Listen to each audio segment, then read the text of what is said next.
দুষ্ট কোকিল ডাকে রে। আম্মা বসেন। এই তুমি কি বললা?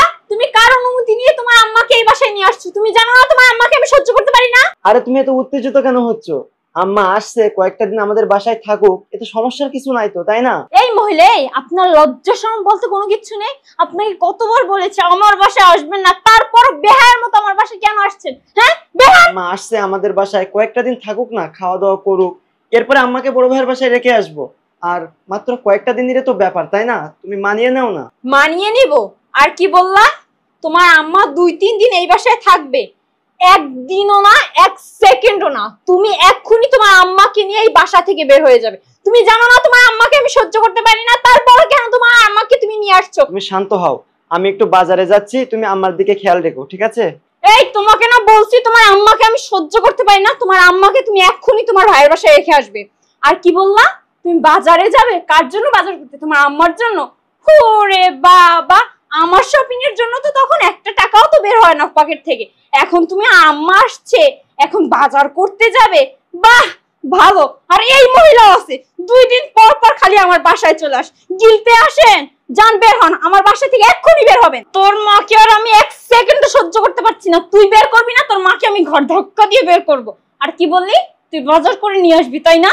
তুই যদি বাজার করে নিয়ে আসিস তাহলে তোকে আমি বাসায় ঢুকতে দেব না, কথাটা যেন মাথায় থাকে। আমি একটু ফ্রেশ হয়ে এসে আম্মাকে নিয়ে ভাইয়ের ওখানে রেখে আসছি। আচ্ছা ঠিক আছে, 2 মিনিটের ভিতর তুমি ফ্রেশ হয়ে এসে তোমার আম্মাকে তোমার ভাইয়ের বাসায় দিয়ে আসবে। আমি কিন্তু এই মহিলাকে আর এক সেকেন্ড সহ্য করতে পারছি না। আচ্ছা ঠিক আছে। এই ছাত্র মহিলা, এতক্ষণ যে তোকে তোর ছেলের সামনে ঝাড়লাম, তোর কি লজ্জা শরম বলতে কোনো কিচ্ছু নেই? হ্যাঁ, আর এতক্ষণ যদি তোর ছেলের সামনে তোকে আমি ঝাড়তে পারি, তাহলে এখন তোর অবস্থা কি হবে তুই একটাবার ভেবে দেখেছিস? তোকে তো আজকে আমি মেরেই ফেলবো।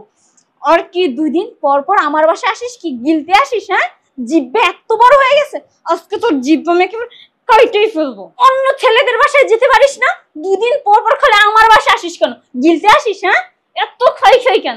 এত জিহ্বা লম্বা হয়েছে কেন? বিয়াদব মহিলা, আমার বাসা থেকে এক্ষুনি বের হবি। ওঠ ওঠ ওঠ, 2 দিন পর পর কি আমার বাসায় গিলতে আসিস? হ্যাঁ, ভালো মন্দ গিলতে আসিস? বউয়ের হাতে ভালো মন্দ গিলতে না?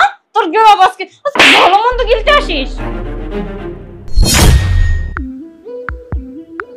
কিরে, থামলি কেন? মার, আরো কয়েকটা মার। মেরে তোর মনের সব জ্বালা একসাথে পূরণ কর। দিনের পর দিন তুই আমার বাবা মায়ের সাথে সেম ভাবে অত্যাচার করেছিস। আমি তোকে কিছু বলতে পারিনি, শুধু মুখ বুজে সহ্য করেছি। আর আমি যখনই কিছু বলতে গিয়েছি, তুই কি বলেছিস? যে আমার সংসার করবি না, আমাকে মেরে ফেলবি। এখন বুঝতে পেরেছিস যে নিজের চোখের সামনে নিজের মা বাবাকে মার খেতে দেখে কতটা কষ্ট হয়? এই সেম কষ্টটা আমি দিনের পর দিন সহ্য করে আসছি। দেখেছেন মা, আমি আপনাকে বলেছিলাম না যে আপনার মেয়ের অত্যাচার দিনের পর দিন বেড়ে যাচ্ছে? সে প্রতিনিয়তই আমার বাবা মায়ের গায়ে হাত তুলছে। এখন বিশ্বাস হলো? এখন তো আপনি আপনার নিজের চোখে দেখেছেন। এখন আপনি বলেন যে আপনার মেয়েকে কি করা উচিত? ছি, তোকে আমার নিজের মেয়ে ভাবতে ঘৃণা লাগছে। তুই কি করে পারলি তোর শ্বশুর শাশুড়ির সাথে এমন খারাপ আচরণ করতে? তোকে আমি এই উদ্দেশ্যে বড় করেছিলাম? আমার নিজের চোখে না দেখলে তো আমি বিশ্বাসই করতে পারতাম না তুই এতটা নিচে নেমে গেছিস। আর আজকে নিজের মাকে দেখে থেমে গেছিস। কেন থেমে গেছিস? মার, আর দুটো চড় মার, মার আমাকে মার। তাহলে আমার উচিত শিখতে হবে যে আমি এমন একটা মেয়েকে জন্ম দিয়েছি।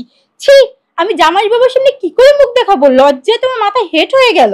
আমি জামাই বাবাকে কত বড় মুখ করে বলেছিলাম যে আমার মেয়ে এমন কাজ করতেই পারে না। আর আমি নিজের চোখে না দেখলে তো বিশ্বাসই করতে পারতাম না। তুই কি করে পারলি মা বাবার বয়সী শ্বশুর শাশুড়ির সাথে এমন খারাপ ব্যবহার করতে? তোর একবার বিবেকে বাধা দিল না? জামাই বাবাজি, তোমার সামনে লজ্জায় আমার মাথাটা নিচু হয়ে গেল। আমার আর কোনো কথা বলারই মুখ নেই। তুমি ওকে যা শাস্তি দেওয়ার তাই দাও, আমি আর কোনো কথাই বলবো না। আম্মা, আপনাকে আর মুখ দেখাতে হবে না। আপনি এক্ষুনি আপনার মেয়েকে নিয়ে আমার বাসা থেকে চলে যান।